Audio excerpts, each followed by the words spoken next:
Banyak yang menuduh saya ini buzzer dari pemerintah. Dan ini agak lucu karena saya bersumpah demi Allah, demi Tuhan bahwa saya nggak pernah menerima sepeser uang pun untuk mempromosikan keberhasilan pemerintah atau mendukung mereka,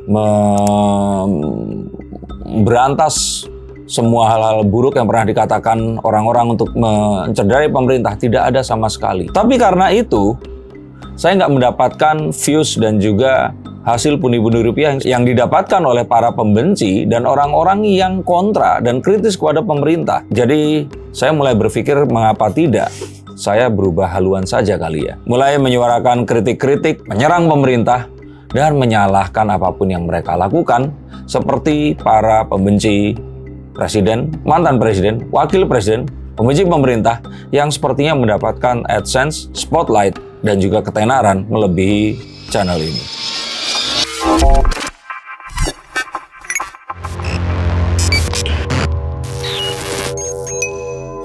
Halo Sensikers, kembali berjumpa bersama saya Denny Darko. Tidak ada yang namanya misteri, yang ada adalah tanda-tanda yang kita semua coba untuk mengerti. Mungkin ini adalah konten terakhir saya yang berusaha untuk menyuarakan sisi positif dari apa yang saya harapkan terhadap negeri ini. Dan saya kayaknya akan lebih mendapatkan kesenangan duniawi saat saya akan menjadi pembenci pemerintah. Seperti yang kalian tahu dan mungkin kalian ikuti hari-hari ini. Fenomena pembenci pemerintah yang mendapatkan lebih banyak atensi atau mungkin perhatian masyarakat di dunia media sosial sekarang ini. Lantas, menurut Mas Denny Darko, apa yang membuat para pembenci ini pada akhirnya tidak ditangkap dan mendapatkan begitu banyak atensi yang membuat mereka ini semakin subur? Kalau apa yang membuat mereka tidak ditangkap, tentu saja nilai yang disebarluaskan oleh Amerika dan dunia Barat, demokrasi, yang sebenarnya adalah sebuah cara agar mereka ini pun bisa memasuki sendi-sendi kehidupan pemerintahan di setiap negara yang mereka inginkan dengan asas kesamaan, yaitu tadi hak manusia dan yang lain-lain. Karena kita akan tahu bahwa sejarah Indonesia yang dulu itu banyak sekali kerajaan itu dimasuki dengan mudah oleh kekuatan dari luar negeri dengan cara mempersenjatai pemberontak atau anak-anak selir agar mereka ini bisa menumbangkan rajanya. Dan para penjajah ini atau calon penjajah ini bisa dealing atau membuat kesepakatan dengan pengganti raja yang akan digulingkan ini tadi.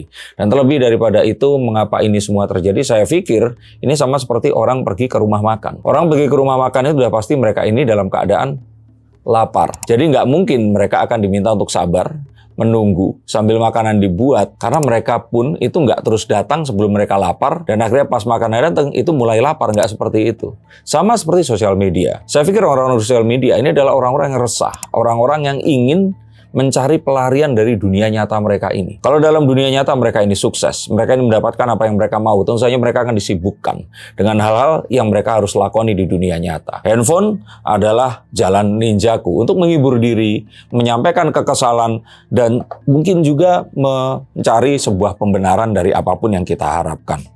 Maka tentu saja, jika konten-konten tersebut bisa mewakili, memberikan fasilitas, atau menjadi corong untuk keresahan orang lain, maka konten ini akan mendapatkan atensi luar biasa. Contohnya, kalau kita bikin quotes-quotes galau, pasti akan lebih banyak di-like dibandingkan quotes-quotes motivasi dan positif bak motivator. Tapi bahkan konten-konten absurd sekalipun kalau kita bilang tentang membenci atau mungkin menyindir pemerintah, itu pun banyak sekali yang menonton atau mungkin yang menyukai hal tersebut. Padahal yang kita tahu, kontennya itu benar-benar nggak ada isinya, nggak ada intinya gitu. Dimana apakah ini juga ada hubungannya mungkin dengan kecerdasan atau kemampuan berpikir dari masyarakat Indonesia itu sendiri? Saat orang ingin buang air besar atau pipis di toilet umum, apakah mereka akan memilih bentuk toilet dan warna toilet yang mereka sukai? Saya pikir tidak. Mereka butuh mencurahkan itu sesegera mungkin. Bahkan kalau bisa nggak teratur, kalau bisa diawur-awur gitu, mungkin mereka akan melakukan seperti itu. Dan yang penting di sini adalah mencurahkan. Jadi kalau saya lihat,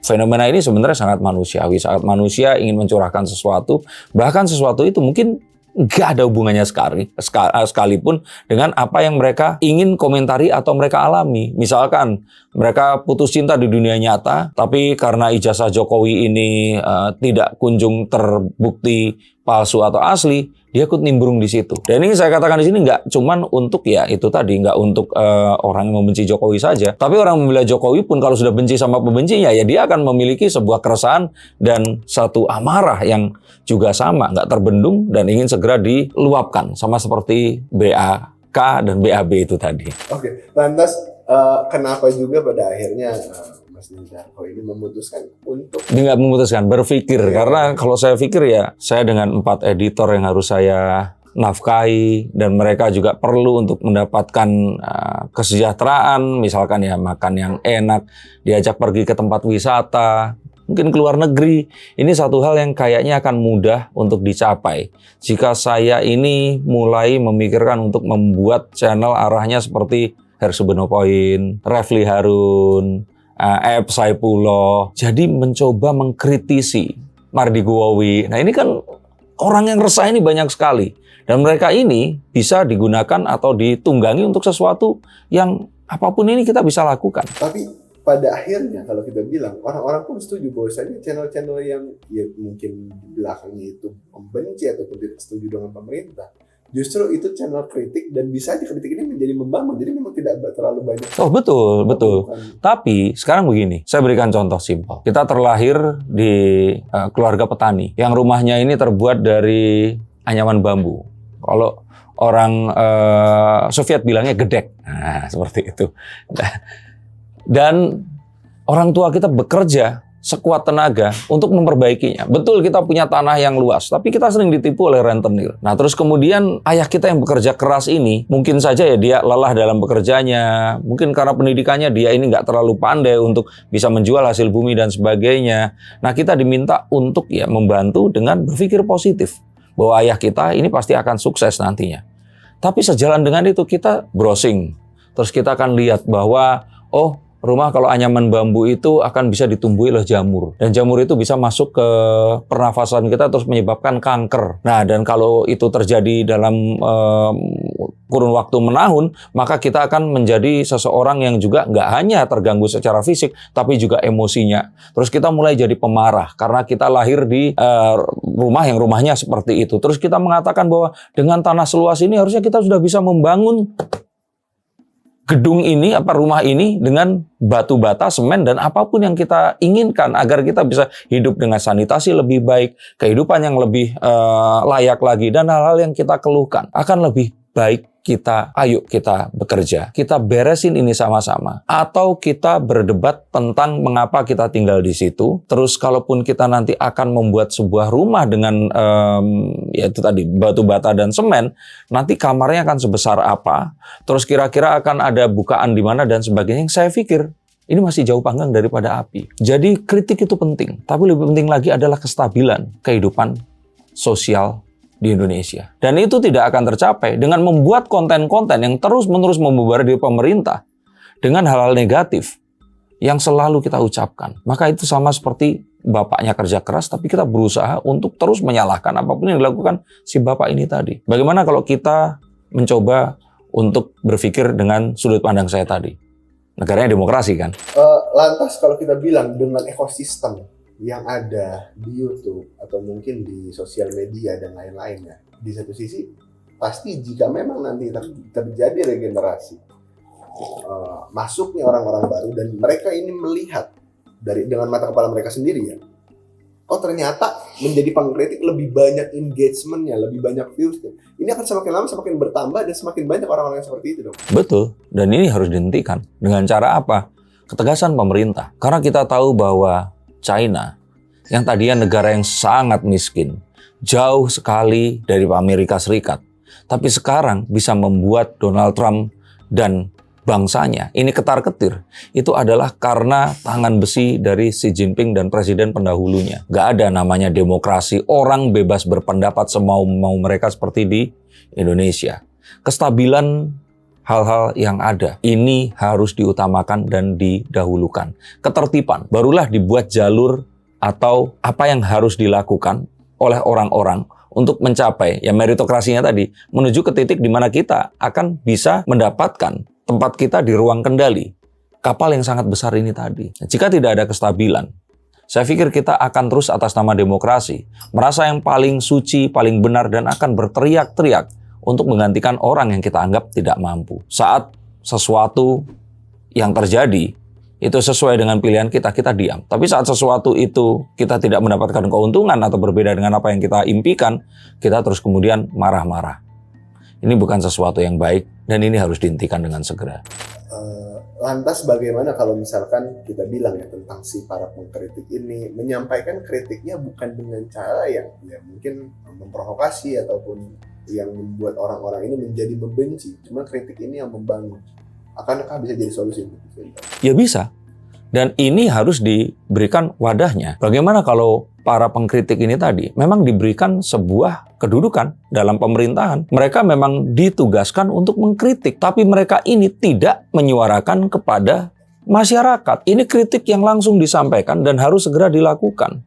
Dan bahkan mungkin saja nanti orang-orang yang akan menjadi wakil rakyat ini mungkin harus kalau kita bilang diuji kecerdasannya, baik saat mereka ini harus berwacana seperti saya saat ini, dan bagaimana menjawab apapun yang menjadi pertanyaan dari orang-orang yang memang harus diwakili ini tadi. Dan saya pikir YouTuber-YouTuber yang saat ini memiliki follower yang banyak, ini sangat berpotensi untuk menjadi wakil rakyat. Berikan tempat, gaji mereka, tapi jangan biarkan mereka ini akhirnya berkoar-koar di masyarakat. Dan jika tempat itu sudah disediakan, maka yang koar-koar di masyarakat ya harus ditangkapi. Nggak ada dengan dalih hak asasi manusia dan demokrasi. Mereka ini atas nama kritik tapi alih-alih ternyata mereka menghasut. Karena pada akhirnya,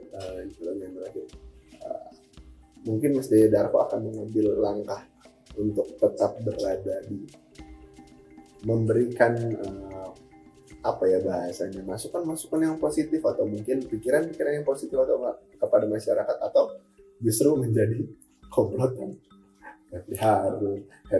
Karena saya di sini satu dan ada 2.400.000 pemilik channel ini yang lainnya, maka saya serahkan kepada Anda semua. Saya harus meneruskan seperti apa yang saya lakukan, atau saya harus mulai mengkritik, mulai untuk membenci. Karena membenci itu karena apapun yang terjadi itu kayak salah terus. Kayak misalkan ijazah Jokowi. Sudah diperiksa, yang meriksa nggak dipercaya. Nanti mau dibawa ke Amerika, nanti juga dianggap seperti apa lagi. Jadi kalau menurut saya sih, apa yang harus saya lakukan? Saya tanyakan kepada Anda semua, tuliskan komentar di bawah sini. Sebaiknya saya harus menjadi apa? Dan semoga saya akan bisa melakukannya. Terima kasih, sampai jumpa dan salam.